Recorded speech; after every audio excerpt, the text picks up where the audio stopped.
হযরত ইব্রাহিম খলিলুল্লাহর মতো বন্ধুত্ব করার তৌফিক দাও। কে যেন বলতেছে ইউসুফ আলাইহিস সালামের মতো সৌন্দর্য দাও।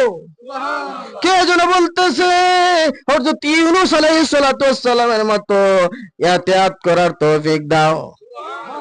হযরত ইউনূস আলাইহিস সালাম মাছের পেটের মধ্যে যাওয়ার পরেও আমার আল্লাহ পাকের নাম ভুলে নাই। وجنوني الذهب مغاضبا فظن أن لن نقدر عليه فنادى في الظلمات أن لا إله إلا أنت سبحانك إني كنت من الظالمين বলুন সুবহানাল্লাহ। আমরা দোয়া ইউনূস পড়ি কিনা? বিপদ আপদে পড়ি। হযরত ইউনূস আলাইহিস সালাম মাছের পেটে যাওয়ার পরেও আমার আল্লাহ পাকের নাম বলে